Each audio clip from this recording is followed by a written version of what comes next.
It's about time with Rashawn's About Time Boxing, aka Mr. Trill 100 Mil. What's up to my About Time Boxing family and the Trill 100 Mil gang? Thank you to every single one of y'all who has been taking out the time to watch the videos, like the videos, share the videos, and leave the comments. Man, I appreciate each and every single one of y'all. Um, if you have not already subscribed to the channel and you're watching this video or any of my videos for the first time, please subscribe to the channel. Encourage others to subscribe to the channel. Pass the word about Rashawn's About Time Boxing. Don't forget to hit that notification button to stay up on the latest with Rashawn's About Time Boxing. If please support and subscribe to the following channels: Rebel Life Boxing, Mark Nash Boxing, Nate's Boxing Nation, Bud Beats,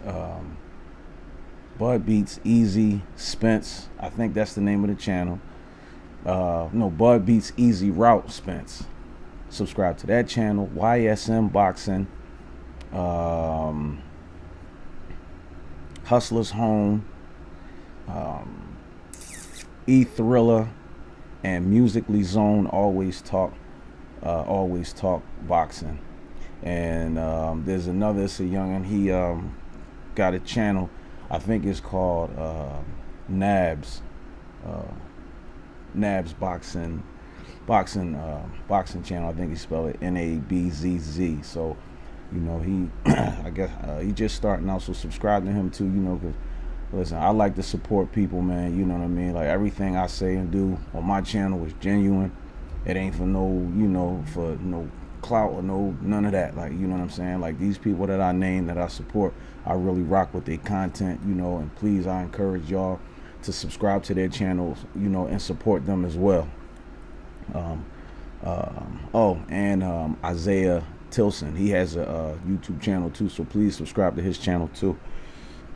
But you know, my audience always, man, you know what I mean? So I try to, you know, I like to try to remember people, man, you know what I mean? I know I can't remember everybody, especially since now, you know, listen, the support and the love that I've been getting, you know, like I'm over 1,000 subscribers now. So, you know, and the reason why I was, you know, pushing for that because it helps the channel grow, you know what I mean, and get more exposure so that more people can, you know, tune in, you know, to the channel. But of course, I got to thank Marvelous Williams, Kofi's Universe, Wentworth Richardson, Fit Addiction 369, B Romero, Sub-Zero, Willie Bateman, High Consciousness, BJ Bobo, The Key, Tone Money, Fresh Prez, The Expert Genius, Chin Checking, Illmind's Revolver, Juice Lee, Jonathan McGovern, Reginald Oglesby, Real Deal, John Doughboy, Benjamin Bryant Jr., Raw Dog, my cousin Ish, my big bro Sharif, my uncle Tiandre, Perry Robinson, Van Deal, Flame on 24, Jay Petty, Kev C, High Queen, my aunt Donna Robinson, Derek Wiltz, Roselle Monroe, and man, Muhammad Mirage. Man, I appreciate you, bro. Joseph Bailey, I hope I'm saying this next name right, Nefera Sesha Bay, and Holly Thompson. You funny, dude. But you know, I just try to keep adding names, and you know, and there's more people, man. But I trust me, I wish that I could, you know, put everybody's name out. You know, just mention all of y'all, man. Just go, you know, how much I really appreciate the love and support, man, that I've been getting, man. So I really appreciate it. All right, so let's jump into this. Danny Swift Garcia and Jose Benavidez fight. Now, is this a good fight for Danny at 154? Yeah, because it's his first fight. So I guess he's just trying to feel his way out to see where he'd fare, you know, because this is his first fight at 154 and it's Jose Benavidez's first fight at 154. Now you got now Jose Benavidez is actually younger than Danny. I think he's 30 years old. Danny 34 years old. All right, you know, and Jose Benavidez fought, you know, three three divisions. I know it's junior welterweight, and then now he's 154. This is his third division he's fighting in. Now he's 27, 1-1 with 18 knockouts.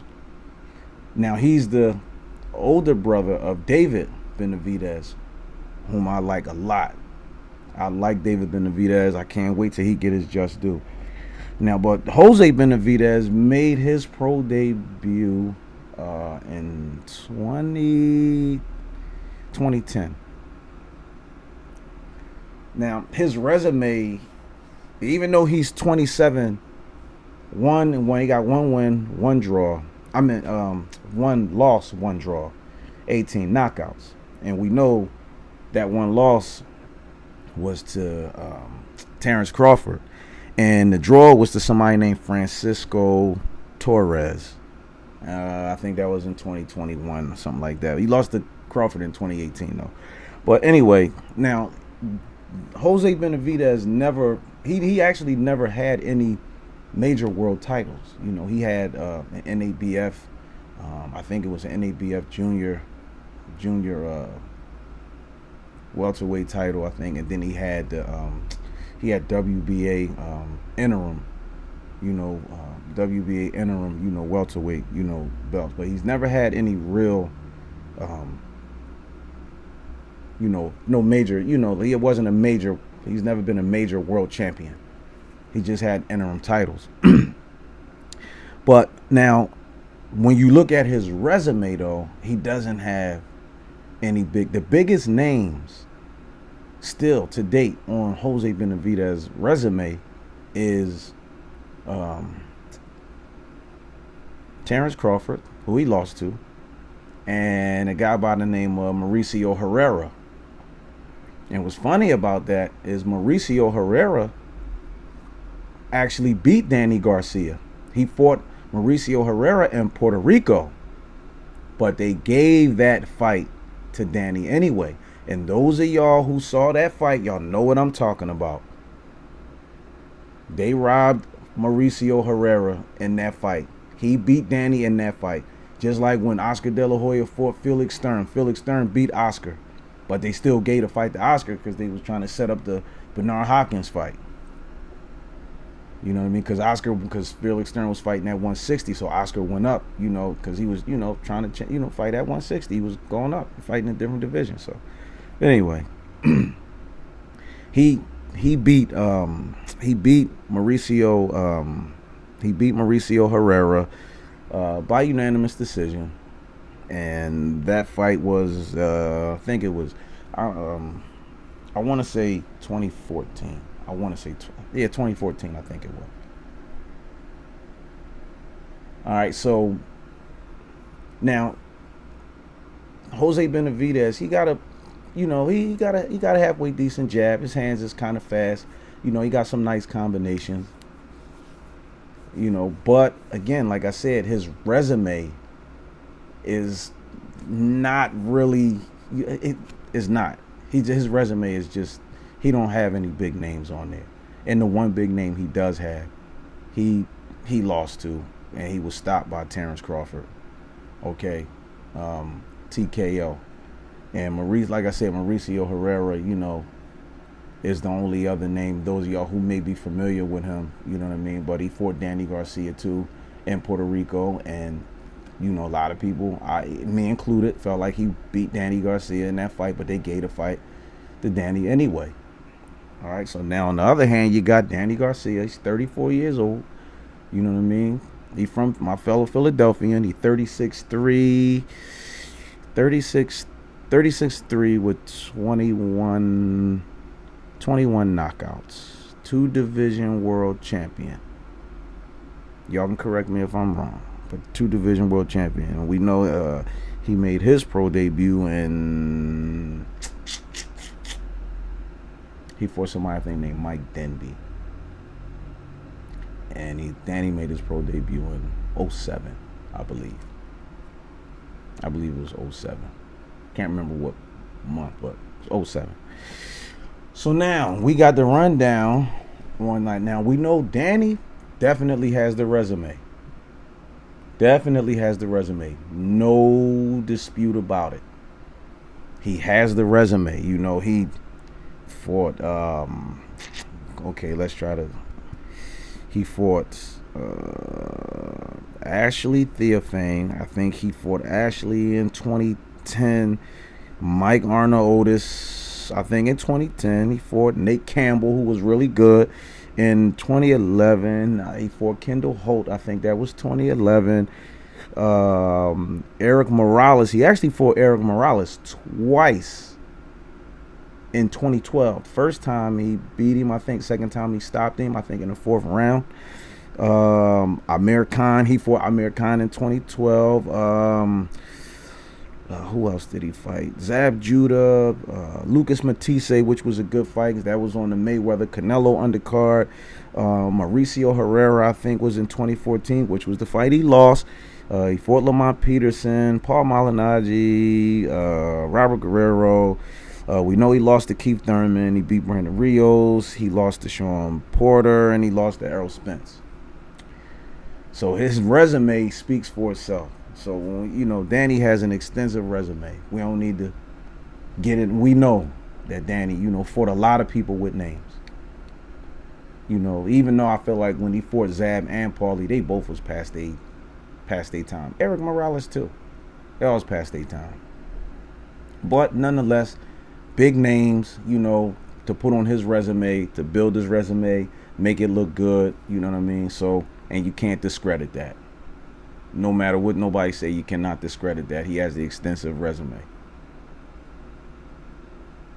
But now moving forward, when you're looking at the fight between him and Jose Benavidez, now, when you look at the 3 losses that Danny Garcia has to Thurman, Porter, and Spence,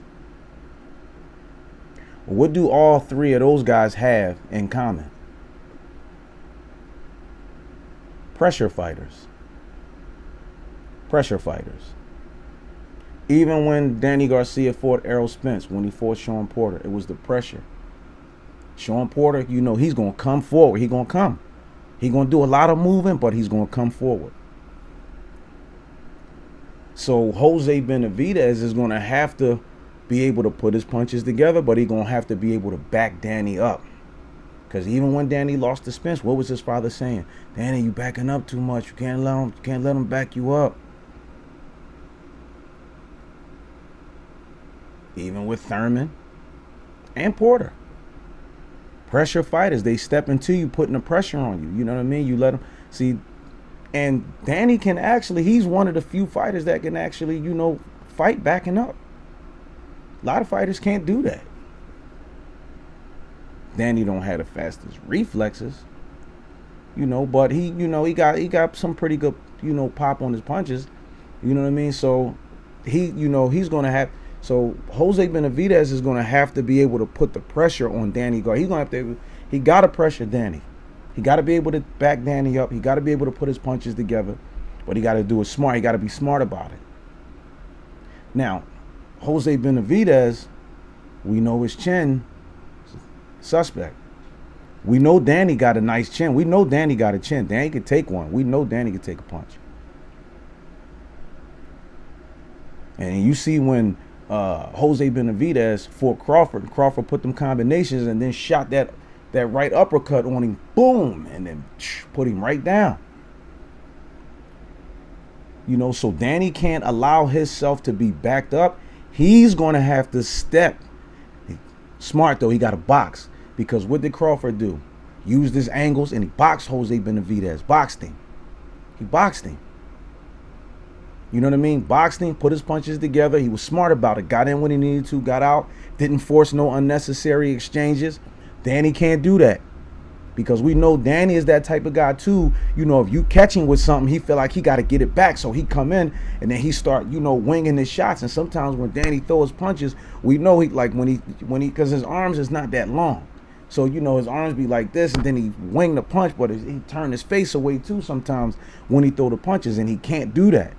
Not with Jose Benavidez. But even if he did, I feel like, Jose Benavidez, his reflexes is not of such that he'd be able to, to be able to counter that fast. But nonetheless, Danny still can't do that. And he can't, if Jose Benavidez, Danny gonna have to be patient, pick his shots. Because Jose Benavidez is going, he's going to try to take Danny Hart. He gonna try to take his heart. He gonna try to step to him, and he gonna try to, try bullying.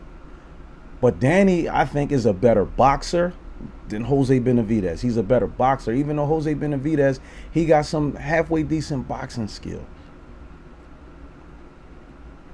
But the experience of all of the bigger fights that Danny had, that should play a key factor in this fight. Rising to the occasion, because Jose Benavidez hasn't been in them situations yet. But we know this is boxing and anything can happen. But I am picking Danny Garcia to win by unanimous decision or to stop Jose Benavidez late in the fight. That's the way I see the fight going.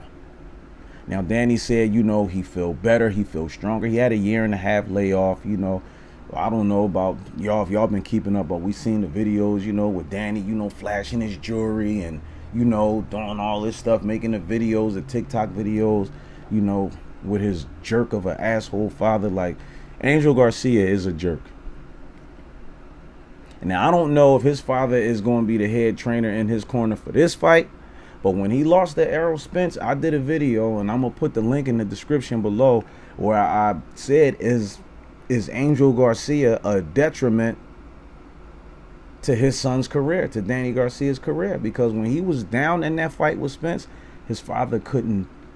First of all, as a trainer, you're supposed to be able to encourage your fighter, and you're supposed to be able to lift your fighter up, and more than that, you're supposed to be able to give them the right instructions and the proper information that they need if they behind in the fight to get back into the fight.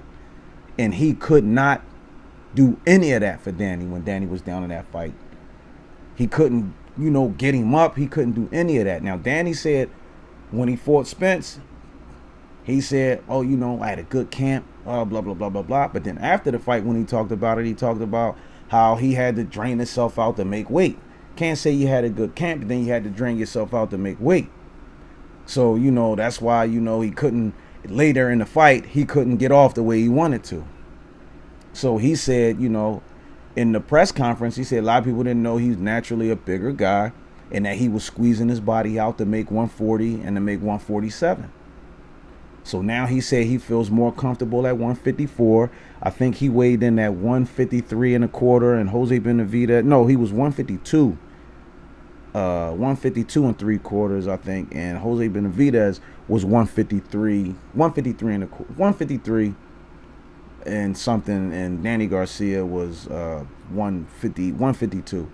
So there's no, he said he had no issues, with that. And he said he's more comfortable at 154 because he's naturally bigger, and he's saying that it's going to show. But nonetheless, the clock is ticking for Danny. He's 34 years old. How many more years, honestly, do he got?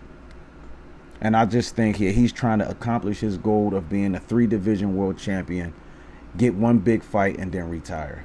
That's what I think his mark is. Danny's not trying to, he's not trying to be in there, with no young, hungry guys and all that. He want that Charlo fight. He definitely want that. So expect him to start looking for Jermell Charlo after his fight with Jose Benavidez, especially if he beat Jose Benavidez in dramatic fashion. If he beat him if he stop him or knock him out, he gonna be looking for Jermell Charlo. Trust me. And because Danny has, he's popular, he has a big following, I think Jermell Charlo takes that fight. Now they saying Charlo's supposed to be scheduled to fight not scheduled to fight, but Tim Tszyu supposed to be as mandatory for one of his belts. So, but I think Charlo was holding out to wait to see how this fight with Danny and Jose Benavidez, see how that fight goes. Then after that, because Charlo know he can cash out too fighting Danny. That'd be a big fight. It would. At 154, it would be a big fight. Probably the biggest fight at 154. But like I said, Jose Benavidez, he's going to have to be able to apply the pressure on Danny. He got to put his punches together. He can't give Danny no time to think. He can't. Porter, Thurman, Spence, they didn't give Danny that time to think. Stepped to him, put that pressure on him, forced him to think so that he could make, bad decisions so that they could counter. Jose Benavidez is going to have to do the same thing. But he's not on their level, though. He's not on their level. But if he was watching film on Danny, then those 3 fights are 3 of the fights that he should have been watching. And then take something from each one that he can use, put in his arsenal and incorporate that into his repertoire going into the ring against Danny. And like I said, with Danny just can't allow himself to be backed up. He can't, he can't make, like irrational decisions. You know what I'm saying? Danny got to be smart. He got to pick his shots. You know what I mean? And he got to back Jose down too. He can't let Jose step to him. Give him something to think about so that he won't be so fast to try to put that pressure on you. You got to be able to do that. But again, still, either way, like I said, I got Danny winning by unanimous decision or stopping Jose Benavidez late in the fight because, like I said, Danny definitely has a good chin.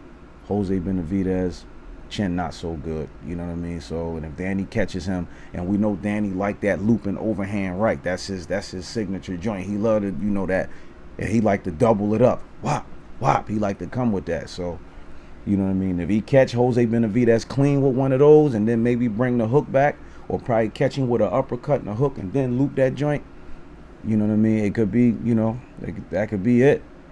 And Jose Benavidez said, and I agree with him when he said this, though, in one of his interviews, he said this is a make or break fight for both of us. But more so for Jose, not Danny. Because even if Danny loses, Jermell Charlo would still choose to fight him just because of the financial benefit. And if somebody fight Jose, then it's just like, okay, well, he the brother of David Benavidez. It'll give me a name, you know what I'm saying? Like, and a little test. But, people speak my name if I beat this guy. Like, you know what I mean? So, but remember, when Crawford beat, now see, if Danny beat him, they going to give Danny all the credit. He looked good at 154. But when Crawford beat him, you know what I mean? It was good for that moment. But then now going forward, going into the Spence fight and all that, now they dogging him out, talking about, oh, well, Jose Benavidez ain't nobody, blah, blah, blah, blah, blah. So, but they both said they feel better and stronger, at 154. So, July 30th at the Barclays, we going to see. But y'all let me know what y'all think. Who y'all got winning the fight. Drop the comments in the comment section below. Again, if you have not subscribed to the channel, please subscribe to the channel and hit that notification button to stay up on the latest with Rashawn's About Time Boxing. Appreciate y'all. Love y'all.